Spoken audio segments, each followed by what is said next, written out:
Bonjour, c'est votre sœur Mireille pour la méditation du 17 juin. Portez-vous du fruit? Je suis le cep, vous êtes les sarments.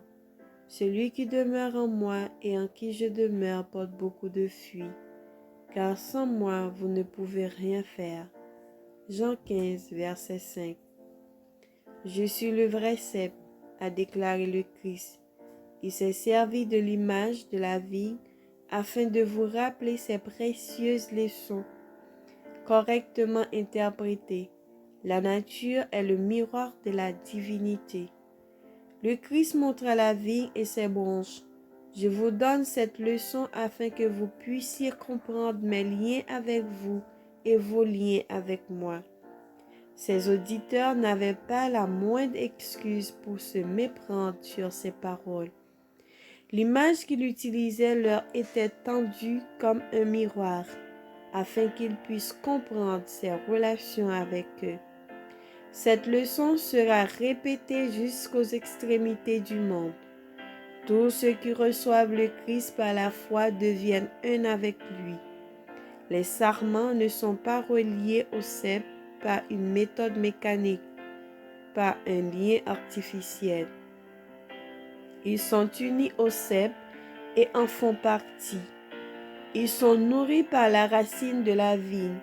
C'est ainsi que ceux qui reçoivent le Christ par la foi deviennent un avec lui, en principe et en action.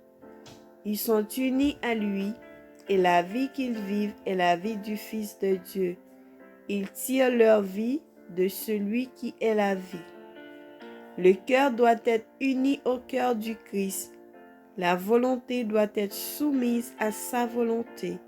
L'esprit doit devenir un avec son esprit. Les pensées doivent être amenées captives en lui. Un homme peut être baptisé, son nom inscrit sur les registres de l'Église, et cependant son cœur n'est pas changé. Les tendances héréditaires et cultivées peuvent encore endommager le caractère.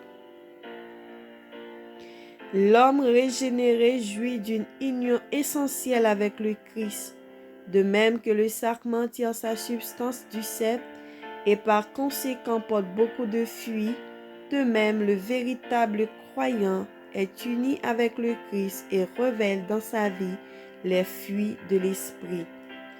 Le sarment devient un avec le cep. L'orage ne peut l'emporter. Les gelées ne peuvent détruire sa force vitale. Rien ne peut le séparer du cep. C'est une branche vivante et elle porte le fruit de la vie. Il en est de même pour le croyant. Par ses bonnes paroles et actions, il révèle le caractère du Christ, de même que le sarment tire sa sève du cep. Tous ceux qui sont véritablement convertis tirent leur vitalité spirituelle du Christ. En vérité, je vous le dis, a déclaré le Christ, si vous ne mangez la chair du Fils de l'homme, et si vous ne buvez son sang, vous n'avez point la vie en vous-même. Celui qui mange ma chair et qui boit mon sang a la vie éternelle, et je le ressusciterai au dernier jour, car ma chair est vraiment une nourriture et mon sang est vraiment un breuvage. Celui qui mange ma chair et qui boit mon sang demeure en moi et je demeure en lui. Jean 6, versets 53 à 56. Manuscrit du 1898. Copié le 17 juin. Je suis le vrai cep. Amen.